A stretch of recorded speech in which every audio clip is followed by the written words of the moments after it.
আজকের মনে বড় আশা ছিল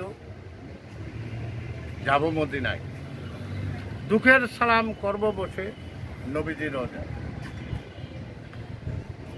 আর আমার আশা আছে, সম্বল নাই, তাই আমার যেন হলো না ভাগ্যে সেই সালাম দেওয়ার কথা। আরব সাগর পাড়ি দিব নাই যে আমার তরি, পাখা নাই যে উড়ে যাব জানাতে বল। একদিন অনেক বড় আশা নিয়ে উঠেছিলাম,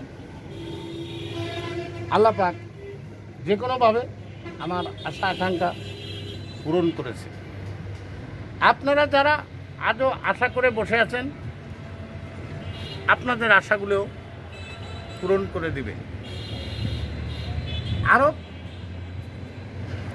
যদি আপনি ভ্রমণ করতে চান, নবীর রওজা যদি আপনি জিয়ারত করতে চান, আপনার দরকার নবীর প্রেম। নবীর প্রেম যদি আপনার অন্তরে লুকিয়ে থাকে, নবীর প্রেম যদি আপনি আপনার ভিতরে রাখতে পারেন, তবে সর্বক্ষণ দুরূদ পড়ুন। দুরূদ বিভিন্ন ভাগে ভাগ করা হয়েছে। আপনি আপনার মনের ইচ্ছা একটা দুরূদ পড়তে থাকেন আর নিয়ত রাখেন, একদিন না হয় একদিন আপনার নিয়ত পূরণ হয়ে যাবে, একদিন না হয় একদিন আপনার আশা পূর্ণ করে দিবে। মালিক বা আল্লাহ, সৃষ্টির বাদশা, সকলের আশা আকাঙ্ক্ষাই পূরণ করে দেয়, কাউকে ফেরত দেয় না।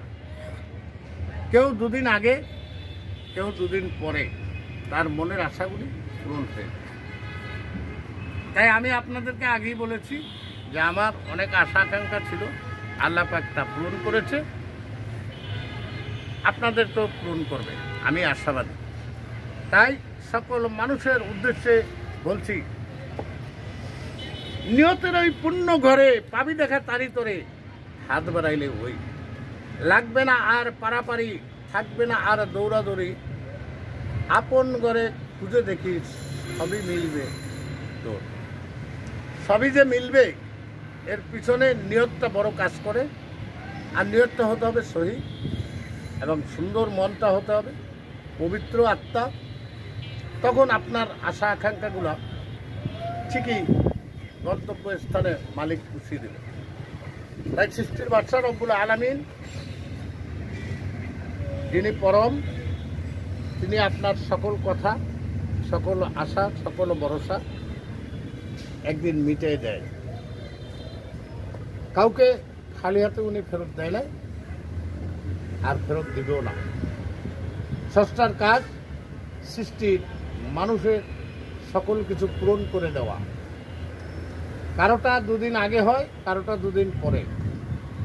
তাই আমি আজকে সকল মানুষের জন্য বলছি, আগেও বলেছিলাম, আপনারা খেয়াল করেন নাই, কারো আশার তরি ঘাটে বাঁধা রয়, আর নিরাশার তরি বেয়ে চলে যায়।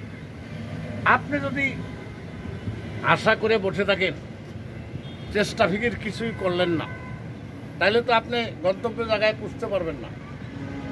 আর যদি আপনি চেষ্টা করেন, আশা করেন, অবশ্যই একদিন না হয় একদিন আপনার আশা আকাঙ্ক্ষা আল্লাহ রাব্বুল আলামিন পূরণ করে দেবে।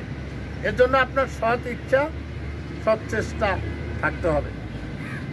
এই বলে আজকের মতো এখানে রাখছি। দেশ ও দেশের বাইরের থেকে আমার এই কথাগুলো যারা শুনতেছেন, একটু মনোযোগ সহকারে শুনবেন। আশা রাখি আমার কথাগুলো শুনলে আপনাদের মনটা পরিপূর্ণতা হবে, আর আপনাদের জ্ঞানের পরিসর খুলে যাবে। তাই আপনাদের জন্য আমার এই কথা বলা, এই 2-1 মিনিট, 3 মিনিট, 5 মিনিট সর্বোচ্চ এই কথাগুলো শুনতে আপনার মূল্যবান সময়টা নষ্ট হবে যতটুকু, তার সাথে জ্ঞান হবে বেশি। তাই সকলে মিলে আমার এই কথাগুলো শুনবেন, শেয়ার দিবেন, লাইক দিবেন, যাতে সকল মানুষের হাতে হাতে আমার এই কথাগুলি পৌঁছে যায়। এই বলে আজকের মতো এখানেই রাখছি। দেখা হবে অন্য কোনো এক জায়গায় অন্য কোনো কথা নিয়ে। আল্লাহ হাফেজ।